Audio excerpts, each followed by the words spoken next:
So let's talk about one of the most fascinating, aggressive, and frankly, brilliant figures in the entire history of tech, Larry Ellison. He's the co-founder of Oracle, and he's a guy whose life is every bit as epic as the software empire he built. Let's dive in. Okay, to really get a sense of the sheer scale of Larry Ellison, let's just start with a number. At his absolute peak, Ellison's net worth hit a staggering $393 billion. For a moment, that made him the wealthiest person on the entire planet. I mean, that's a number that's hard to even wrap your head around. And the craziest part, it all started from the most unlikely of places. I mean, this guy is the absolute poster child for the unconventional success story. A man who twice, not once, but twice, rejected the traditional path of going to college. You know, the path most people would say is pretty essential for a career in tech.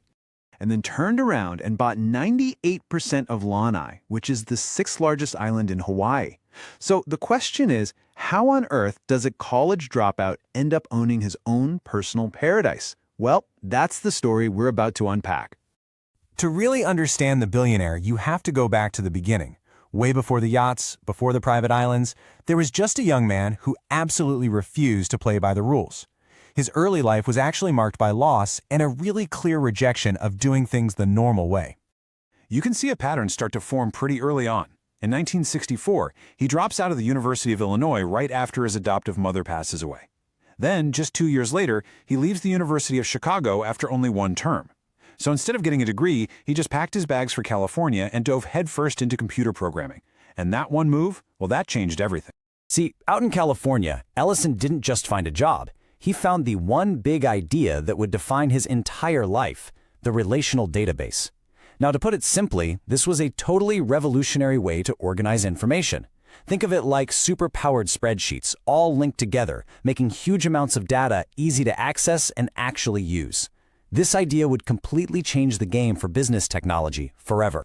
And this is where the legend really begins. It's 1977, and with just $2,000, and get this, $1,200 of that was his own money, he co-founds a little company called Software Development Laboratories.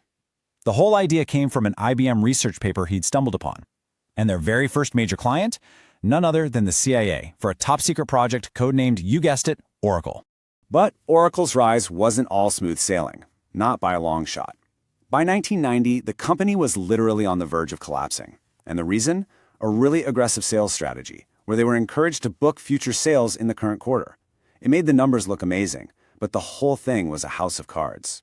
When those deals didn't come through, the company had to lay off 10% of its people and was nearly bankrupt. Ellison himself later called it an incredible business mistake. You know, surviving a crisis like that, it changes you. It forged Oracle and Ellison into something harder, tougher, and way more competitive than ever before. From that point on, if you were his rival, you weren't just a competitor. You were an enemy that had to be defeated. This win-at-all-costs mentality basically became Oracle's playbook. While IBM was busy with mainframes, Oracle went after the faster-growing markets. He completely outmaneuvered Sybase, which was the hot new thing back then. And then he waged this legendary, absolutely brutal 3-year war with a rival called Informix, a fight that literally ended with their CEO going to jail. For Larry Ellison, business was war. Honestly, nothing captures Ellison's personality better than his own words. When his close friend Mark Hurd got fired as the CEO of HP, Ellison didn't put out some polite corporate statement. Nope, he released this bombshell, publicly calling the HP board idiots. It's just pure, unfiltered Ellison, incredibly loyal to his friends and absolutely devastating to his opponents. So, what do you do after you've basically conquered the entire tech world? Well, if you're Larry Ellison, you start building a world of your very own, on a scale that most of us can't even begin to imagine. Forget about a beach house. Ellison bought the entire beach, and the mountains, and the towns.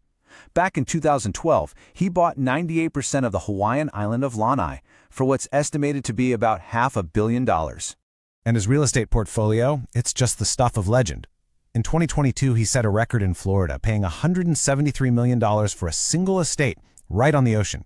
And if you thought owning a private jet was impressive, how about this? A decommissioned Soviet MiG-29 fighter. Yeah, that's right. Along with an Italian training jet, he owns 2 military aircraft. It just speaks volumes about his larger-than-life persona. But, you know, owning an island isn't some simple fantasy. In 2020, Ellison actually moved to Lanai full-time, And on that island, many of the residents are both his employees and his tenants. This has created a really complex situation, with some controversies popping up over leases and even access to public beaches. It turns out being a modern-day king comes with some very modern-day problems. So, when all the dust settles, what is the legacy of this tech titan? Well, it's just as complex and contradictory as the man himself, and it spans technology, politics, and massive, massive philanthropy.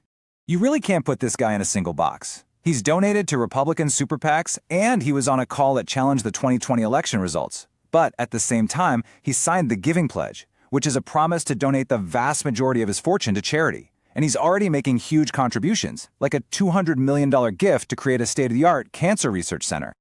So what are we supposed to take away from all of this? Was Larry Ellison a tech visionary who saw the future of data before anyone else? Was he a ruthless competitor who would stop at absolutely nothing to win? Or was he a modern titan whose wealth and power literally shape entire industries? The answer, of course, is that he's all of the above. And that complexity, that's what makes his story so endlessly compelling.